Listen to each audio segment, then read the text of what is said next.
Hello दोस्तों, नमस्कार। आज का हमारा टॉपिक है जो कि हमने आज पहला टॉपिक लिया है अपने चैनल का भी। तो हमारा आज का पहला टॉपिक है जीएम फसलें। जीएम फसलें का भावार्थ हम लेते हैं जेनेटिकली मॉडिफाइड फसलों से, मतलब ऐसी फसलें जिनके जिनके जीन में परिवर्तन करके उसको जीएम फसलों में एक नया रूप दिया जाता है, ताकि उनकी जो उत्पादकता है और जो प्रतिरोधकता है हमारे जो खरपतवारों के प्रति, उसमें जो क्षमता में बढ़ोतरी होती है। इसलिए जीएम फसलों का उत्पादन विश्व में बढ़ रहा है। आज हम इस मुद्दे पे बात क्यों कर रहे हैं, इसका प्रमुख कारण है क्योंकि जो हमारे भारत सरकार में एक कमेटी होती है जेनेटिकली इंजीनियरिंग मूल्यांकन समिति, जिसको GEAC कहते हैं, ने व्यावसायिक रूप से आज अनुवांशिक जो फसलें होती हैं, जो जीएम सरसों है, उसको मंजूरी दे दी है।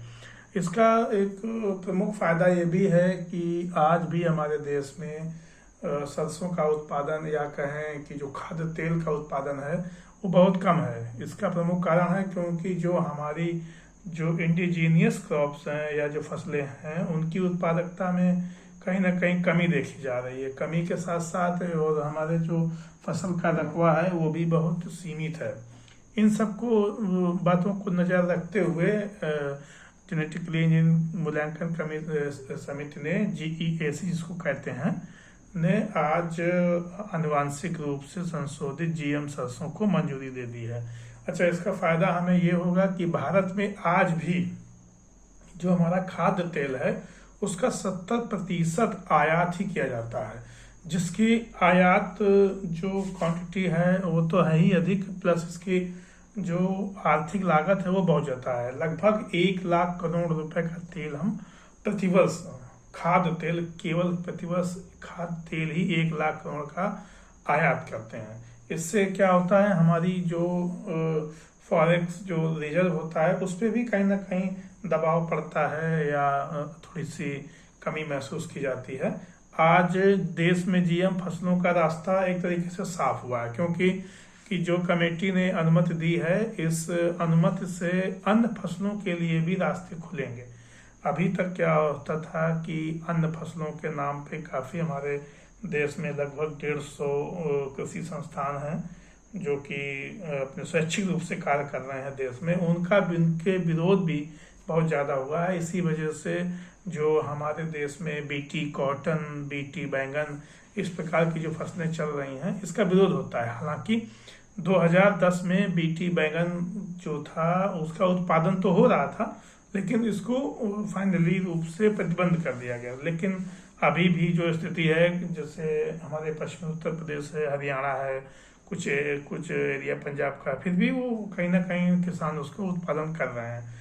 अब बात की जाए BT कपास की, तो BT कपास लगभग आज जो देश की स्थिति है उसमें से 90% जो BT कपास है वो GM का ही है, GM फसल का ही है और उसी का ही उत्पादन होता है। हालांकि इसी के वजह से हमारे देश में उत्पादन क्षमता भी बढ़ी है, इसीलिए हमारा आज हम प्रमुख रूप से एक्सपोर्टर भी हैं, निर्यातक भी हैं विश्व में BT कपास के। अच्छा, जो ये कपास BT हम बार बार ये शब्द प्रयोग कर रहे हैं GM फसलों में, तो इसमें मॉडिफाई क्या करते हैं? हालांकि ये जीन में मॉडिफिकेशन करते हैं, लेकिन ये जीन होता कौन सा है? तो इसके जो BT हम लोग बार बार शब्द यूज कर रहे हैं, इस BT जो ये एक जीवाणु है, ये जीवाणु एक्चुअली ये मदा का है।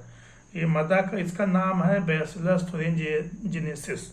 इसकी एक खासियत होती है कि जिसमें भी ये जाएगा, जिस फसल के साथ ये मिलाया जाएगा या जिसमें ऐड किया जाता है, उसकी क्षमता खरपतवार के प्रति भी और उत्पादकता में वृद्धि करता है।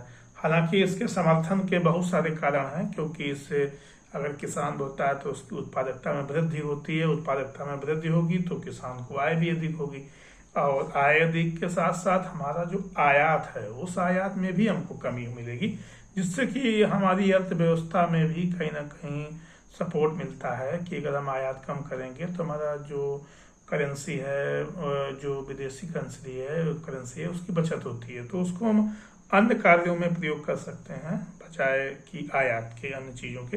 हालांकि इसका पर्यावरण मुद्दा भी है। पर्यावरण मुद्दा ये है कि कई लोग ऐसा मानते हैं कि ये जो इंडिजीनियस क्रॉप को ये रिप्लेस कर सकता है। रिप्लेस का मतलब यहाँ से ये है कि अगर आप जीएम फसल जो हमारी देसी प्रजाति जो देसी नस्ल की जो वैरायटी हैं, जो किस्में हैं, उनको ये नुकसान पहुंचा सकता है। या ये तो कह सकते हैं कि आज अगर ये फसल आज अगर वहाँ के जीवाणु या बैक्टीरिया जो भी कुछ हैं, खरपतवार हैं, उनके खिलाफ अगर है तो हो सकता है कल उनको समायोजित कर ले, तो पर्यावरण रूप से हो सकता है कि जैव विविधता के लिए भी कहीं ना कहीं नुकसान दे। या हो सकता है हेल्थ के लिए, जैसे कि कई बार मुद्दे उठते हैं कि बीटी बैगन से या मतलब अन्य देशों में और भी जो फसलें हुई हैं उनके सेवन से कई लोगों को कैंसर हुआ है, और भी कई प्रकार की लीवर की भी बीमारी सामने आई है।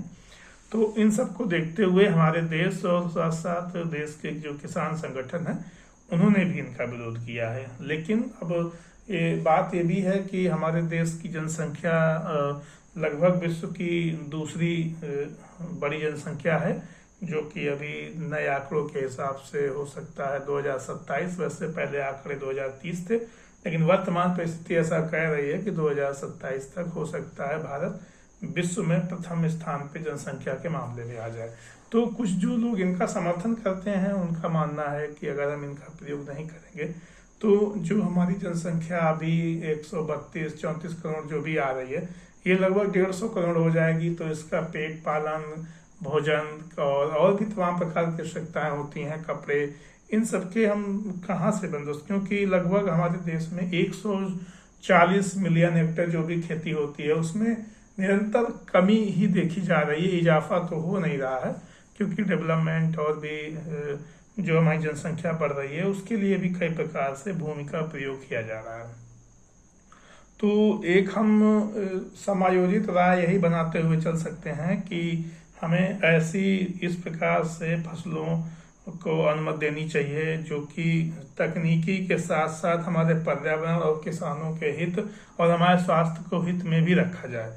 क्योंकि हमें आगे अगर 150 करोड़ की जनसंख्या का अगर पेट पूजा या मतलब भरण पोषण करना है तो इसके लिए हमें कहीं ना कहीं तकनीकी का सहारा लेना पड़ेगा। अगर हम तकनीक का सहारा नहीं लेंगे तो हो सकता है कि हमें खाद्य संकट का सामना करना पड़ जाए।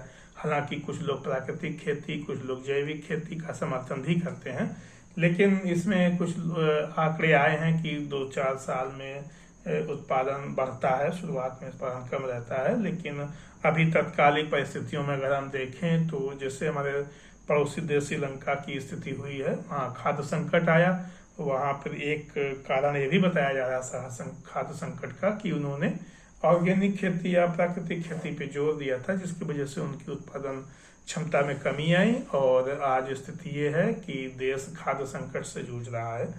तो ऐसी भी स्थिति नहीं आनी चाहिए देश के सामने, इसीलिए हमें एक संतुलित विचारधारा और संतुलित विकास का सहारा लेते हुए जीएम फसलों को अपनाने की ओर कदम बढ़ाना चाहिए। बहुत बहुत धन्यवाद।